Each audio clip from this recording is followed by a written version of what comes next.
students of Oxford Islamic School and Oxford School. I'm your chemistry teacher. How are you? Hope so you all are fine. Today we will discuss chapter number 2, structure of atom, and our topic is Bohr's atomic theory. Previous lecture में हमने Rutherford atomic theory या Rutherford experiment पढ़ा था, तो आज हम पढ़ेंगे Bohr atomic theory. Then आज हम ये पढ़ेंगे कि बोह्र ने अपनी थ्योरी क्यों दी थी। पहले हमने ये पढ़ा था कि रदरफोर्ड ने अपनी थ्योरी क्यों दी थी, और देन उसने अपनी थ्योरी में क्या क्या चीज़ें इंक्लूड की थी, रिजल्ट, ऑब्जर्वेशन, डिफेक्ट, सब कुछ हमने प्रीवियस लेक्चर में डिस्कस किया था। आज हम पढ़ेंगे कि बोह्र को ये ज़रूरत क्यों पेश आई कि वो अपनी एक नई थ्योरी जो है वो बनाए। देन आज हमारा यही टॉपिक है, तो इसी को लेके चलते हैं आगे। तो सबसे पहले ये था कि बोह्र ने जो है वो पहली बात ये की थी कि जो डिफेक्ट्स हैं रदरफोर्ड के, वो उसने बोला था कि प्रूव उसने गलत डिफेक्ट्स जो है ना वो बताए हैं।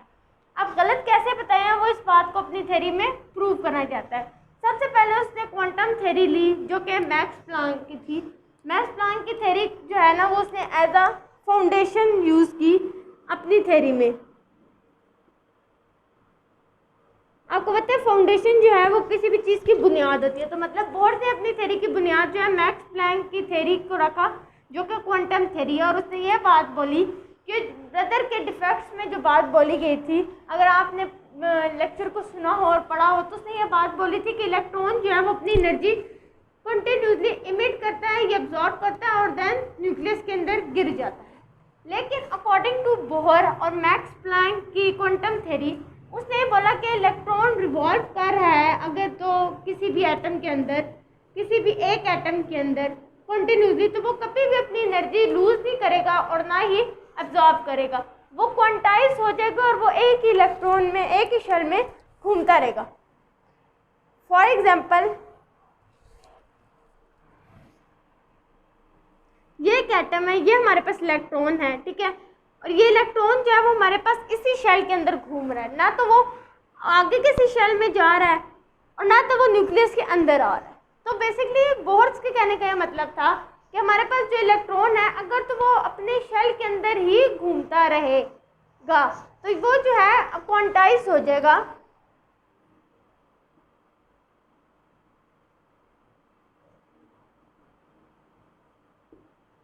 वो जो है क्वांटाइज हो जाएगा और वो अपना ही एनर्जी लेवल जो है वो बना लेगा। ये बोह्र का कहना था। देन उसने जो है ना हमारे पास कुछ ऐसी प्रॉपर्टीज़ बताई थी अपने मॉडल की, कुछ ऐसे पोस्टुलेट जिनसे ये बात साबित हो रही थी कि वाकई ही कोई भी इलेक्ट्रॉन जो है वो अगर अपने एक ही शेल के अंदर सर्वाइव कर रहा है तो वो कभी भी अपनी एनर्जी को रिलीज या एब्जॉर्ब नहीं करेगा।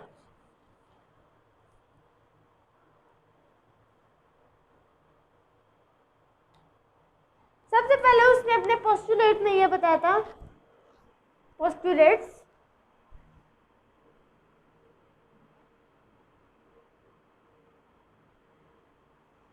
सबसे पहले उसने ये बताया था कि जैसे फॉर एग्जांपल हाइड्रोजन है, यू ऑल नो दैट कि हाइड्रोजन का एटॉमिक नंबर भी 1 होता है और मास नंबर भी 1 होता है। तो अगर हम इसका स्ट्रक्चर एटम का ड्रॉ करें तो यहाँ पे एक इलेक्ट्रॉन आएगा और एक ही प्रोटॉन, क्योंकि इलेक्ट्रॉन और प्रोटॉन जो है वो सेम होते हैं हमेशा। तो इससे बोला पोस्टुलेट में कि हाइड्रोजन जो है उसका न्यूक्लियस जो है वो छोटा होता है, ठीक है। अब जो उसका न्यूक्लियस से इलेक्ट्रॉन तक का डिफरेंस है उसको हम लोग रेडियस बोलेंगे आर। फर्स्टली उसने पोस्टुलेट दिया कि अगर कोई भी एटम है जैसे हाइड्रोजन है तो उसका न्यूक्लियस जो है वो छोटा है, तो उसको जो हमारे पास न्यूक्लियस से इलेक्ट्रॉन तक का डिफरेंस होगा तो उसे हम लोग रेडियस आर से मेजर करेंगे। सेकेंड वन इज,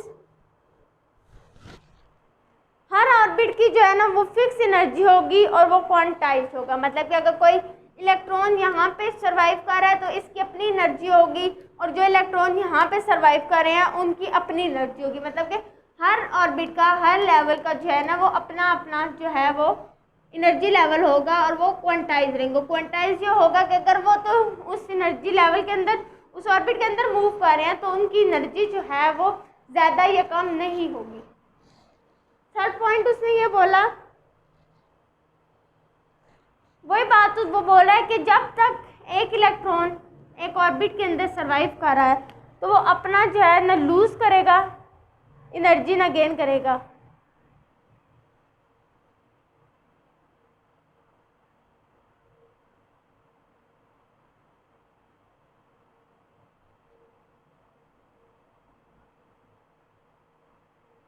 एब्जॉर्ब कि ना तो वो गेन करेगा ना तो वो एब्जॉर्ब करेगा एनर्जी, अगर वो अपने मुसलसल एक ही ऑर्बिट में ये शेल में घूम रहा है। देन उसने ये बात कर दी कि अगर तो इलेक्ट्रॉन यहाँ से जंप कर जाता है, मतलब कि ये इलेक्ट्रॉन यहाँ पे जंप कर जाता है, तो फिर वो अपनी एनर्जी को या तो लूज करेगा या तो गेन करेगा। सो नेक्स्ट पोस्टुलेट में उसने बताया हुआ है कि अगर हमारे पास इलेक्ट्रॉन हायर ऑर्बिट से लोअर ऑर्बिट से हायर में जंप करता है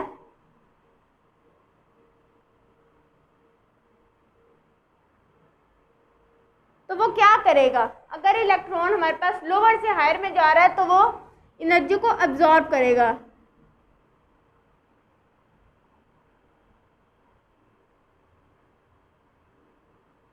ये भी उसने पोस्टुलेट दिया कि अगर हमारे पास इलेक्ट्रॉन लोअर ऑर्बिट से हायर ऑर्बिट में जा रहा है तो वो हमारे पास अपनी एनर्जी को एब्जॉर्ब करेगा।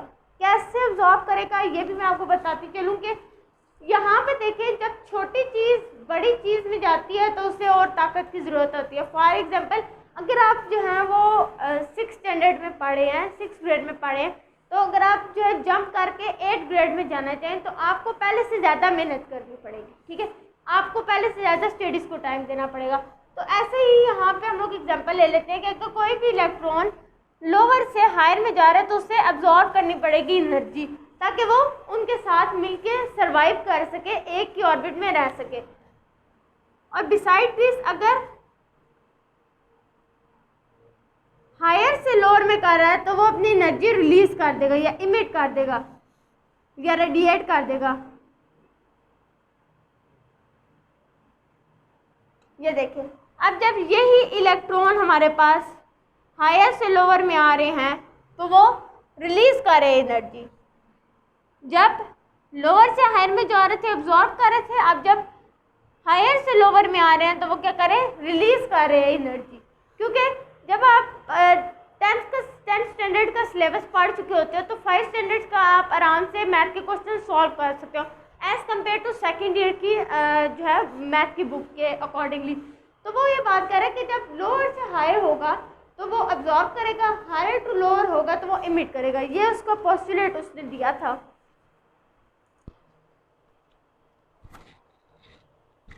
देन उसने जो है ना वो हमारे पास प्लैंक्स इक्वेशन दी थी। अब प्लैंक्स इक्वेशन क्या है उसको डिस्कस कर लेते हैं।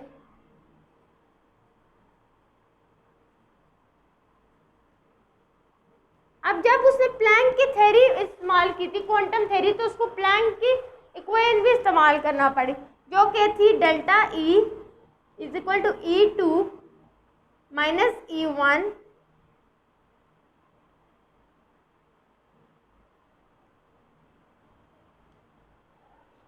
क्या मतलब delta E planks equation, E2 मतलब फॉर एग्जांपल अगर कोई भी ऑर्बिट हायर से लोअर में जंप कर रहा है तो क्या होगा, E2 माइनस E1 और V हमारे पास हो जाएगी इसकी वेलोसिटी, और देन जो हमारे पास H है, ये जो है आपको नज़र आ रहा है H, ये हमारे पास हो जाएगा प्लैंक कांस्टेंट। जैसे कि हम लोग फिजिक्स में जो है ना कांस्टेंट लगाते हैं, प्रोपोर्शनैलिटी कांस्टेंट लगाते हैं, वैसे भी हम लोग केमिस्ट्री में भी ये हमारे पास ऐसा प्लैंक कांस्टेंट यूज होगा। और इसकी हमारे पास वैल्यू भी है 6.63 मल्टीप्लाई 10 रेज़्ड पावर माइनस 34। ये आप लोगों ने याद रखनी है। अगर तो इलेक्ट्रॉन फिक्स ऑर्बिट में मूव कर रहा है वो तो चलिए बात होगी कि अगर वो जंप कर रहा है हायर टू लोअर या लोअर टू हाई, लेकिन अगर हमारे पास इलेक्ट्रॉन फिक्स ऑर्बिट में है, तो फिर क्या होगा, फिर वो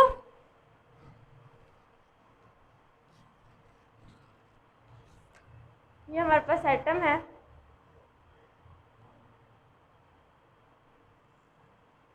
ये इलेक्ट्रॉन जो है वो इसी में मूव कर रहा है, तो फिर इसका एंगुलर मोमेंटम जो है वो हमारे पास बनेगा। और एंगुलर मोमेंटम को कैसे रिप्रेजेंट करते हैं,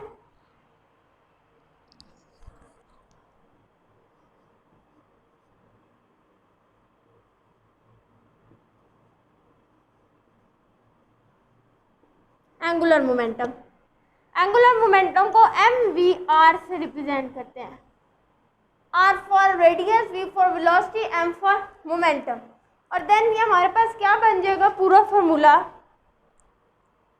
mvr is equal to nh/2π। ये हमारे पास पूरा एक फॉर्मूला बन गया।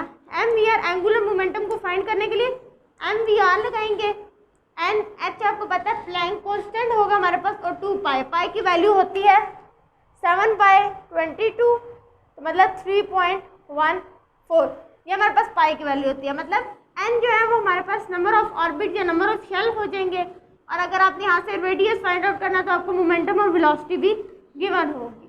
तो बेसिकली हम लोगों ने इस फॉर्मूले को लगा के एंगुलर मोमेंटम फाइंड आउट कर सकते हैं। देन ये हमारे पास पूरी बोर्स की थ्योरी थी कि बोर्स ने जो है वो कैसे जो है ये बात बोली कि उसके डिफेक्ट्स गलत थे, और उसने क्या क्या बात बोली कि एनर्जी इमिट होती है, रिलीज होती है, अगर तो वो एक इलेक्ट्रॉन जो है वो एक ही ऑर्बिट में रह रहा है तो वो क्वांटाइज हो जाएगा, उसकी एनर्जी लेवल अपने अपने होंगे, और अगर वो लोअर से हायर में जंप कर रहा है तो वो हमारे पास एनर्जी अब्जॉर्ब करेगा, और अगर हाई टू लोअर में कर रहा है तो इमिट करेगा एनर्जी। तो बेसिकली बोर्स की यही थ्योरी थी जो कि उसने देनी थी, जो कि उसने रदरफोर्ड के डिफेक्ट्स के मतलब दी क्वांटम थ्योरी मैक्स प्लैंक की यूज़ करते हुए। देन हमारे पास डिफरेंसेस आते हैं कि रदरफोर्ड और हमारे पास बोर्स में डिफरेंसेस क्या थे। तो बेसिकली रदरफोर्ड ने हमारे पास you know that classical theory पे अमल किया था, और बोर्स ने हमारे पास क्वांटम थ्योरी पे अमल किया था। रदरफोर्ड ने क्लासिकल थ्योरी पे किया था, यहाँ पे मैं आप मेंशन कर सकती हूँ।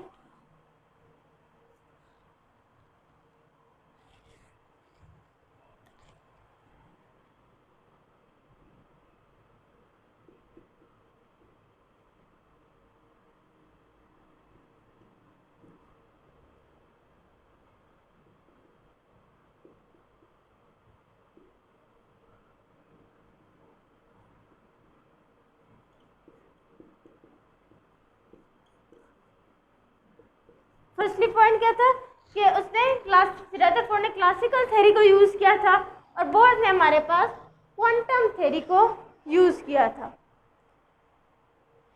देन सेकंड पॉइंट है, इसने बोला था कि जो हमारे पास इलेक्ट्रॉन है वो हमारे पास रिवॉल्व करते हैं न्यूक्लियस के गिर्द।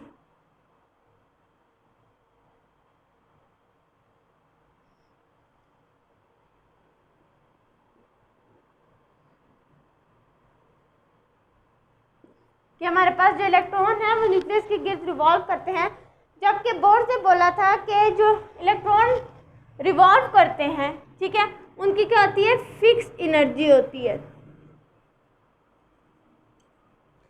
जितने भी इलेक्ट्रॉन अगर तो वो सेम ऑर्बिट में मूव कर रहे हैं, रिवॉल्व कर रहे हैं, तो उनकी फिक्स एनर्जी होगी। देन हमारे पास जो ब्रदर था उसने ऑर्बिट्स के बारे में जो है ना वो कोई भी इंफॉर्मेशन नहीं दी थी, और बहुत से हमारे पास एंगुलर मोमेंटम की जो है इंफॉर्मेशन दी गई थी। No information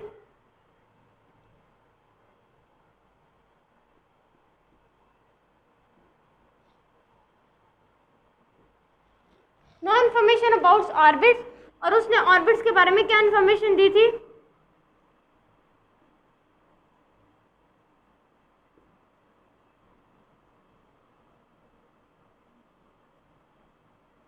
angular momentum. उसने बोला था कि ऑर्बिट को आप फाइंड आउट करने के लिए एंगुलर मोमेंटम भी यूज़ कर सकते हैं।